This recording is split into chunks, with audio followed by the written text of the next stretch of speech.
So, in this video, I want to say about natural disasters. There are so many natural disasters.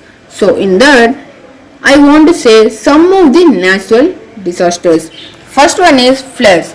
Floods are the most frequent type of natural disasters and occur when an overflow of water submerges land that is usually dry.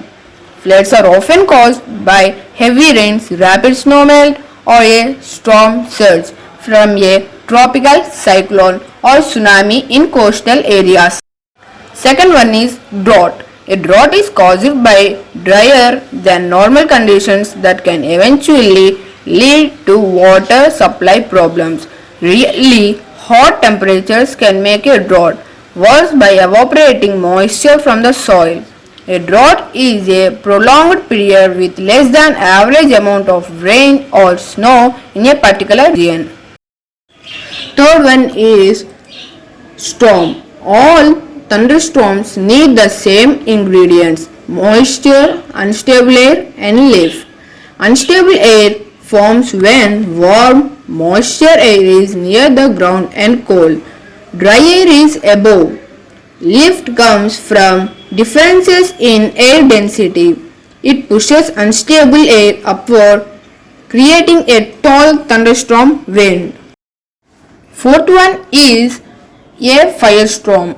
A wildfire or multiple wildfires in the same area can cause a firestorm. A firestorm occurs when heat from a wildfire creates its own wind system. This phenomenon can lead to very strange weather effects. Fifth one is tornado. Tornadoes form when warm, humid air collides with cold, dry air. The denser cold air is pushed over the warm air, usually producing thunderstorms. The warm air rises through the colder air, causing updraft. When it touches the ground, it becomes a tornado.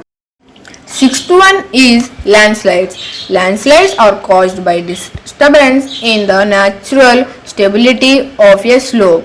They can accompany heavy rains or follow droughts, earthquakes, or volcano eruptions. Mudslides develop when water rapidly accumulates in the ground and result in a surge of water, saturated rock, and earth. Seventh one is tsunamis. Most tsunamis are caused by earthquakes or converging tectonic plates boundaries. However, tsunamis can also be caused by landslides, volcanic activity, certain types of weather, and possibly near-Earth objects, for example asteroids, comets, colliding with or exploding above the earth. Eighth one is wildfire. Electrical power lines are one of the top ranking cause of Californian wildfires. According to the Frontline Wildfire Defense System, 10% of all wildfires are the result of fallen power lines. For California, that's approximately 400 fires a year. Fallen power lines has caused more than 1,500 Californian wildfires over the past 6 years.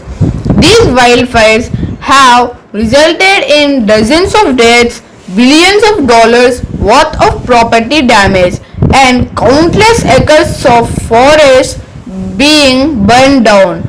Car fires, engine sparks, equipment manufacturers malfunctions, and cigarette butts are all further cases of these giant fires.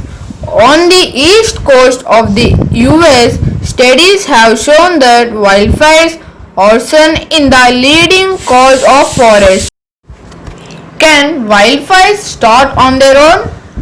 The National Park Services admits that while 85% of all wildfires are caused by humans, There are other natural causes. Lightning, specifically hot lightning, is the main natural cause of random forest fires. Lightning doesn't always cause wildfires, though conditions still have to be ideal for the spark of ignite and the fire to spread.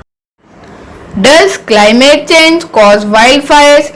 While climate change has not been officially recognized as a direct cause of forest fires, the weather patterns it impacts certainly create more optimal conditions for them to thrive. You cannot discuss wildfires these days without mentioning climate change because the presence of a longer, hotter, drier wildfires season certainly makes it more likely for one erect spark to catch an entire forest on fire. Ninth one is sandstorms. Sandstorms occur when winds strengthen to the point where they were able to lift grains of sand off the ground and blow them through the air. Moisture tends to hold particles to the ground, so dry conditions often lead to particles being picked up more easily by the wind. The last and 10th one is sinkholes. Sinkholes are all about water.